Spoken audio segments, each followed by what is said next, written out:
If you push your video by yourself, you can only do so much. Some people do a video and immediately after uploading it, they start sharing the link on WhatsApp and on Facebook and on wherever.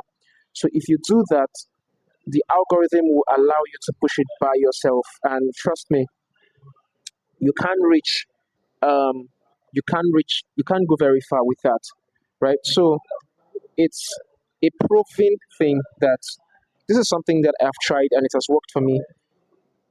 I'll advise that after posting your videos, unlist them, put them on unlisted, unlist them, give the algorithm at least 24 hours to digest your content and you know push it to the right people.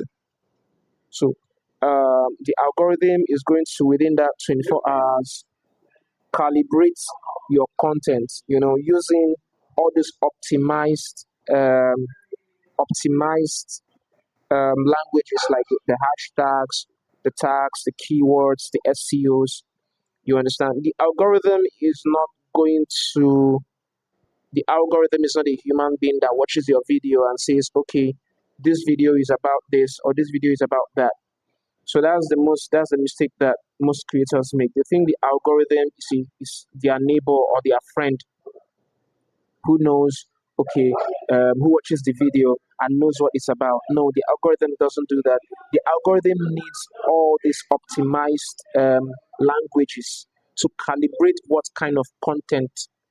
um, what kind of content you have and the kind of people that will love that kind of content. So then when you give it that 24 hours, it digests your content and it is able to push it to um, the right audience. So once it pushes it, it will go very far and it will keep going as the people keep engaging. Then at that point, you can now start sharing the link after the algorithm has pushed it out.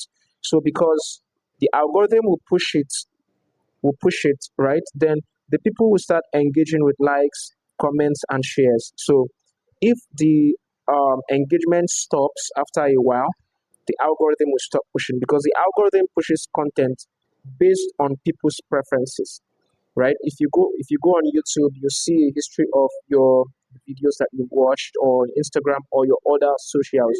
So when you start watching a particular kind of video on YouTube, let's say wildlife, let's say comedy videos or how to grow your channel, the algorithm will automatically start pushing those kind of videos your way. You understand? So that's basically how it works. So you want to have the right keywords and all those things so that your video will rank high when similar videos like yours are searched.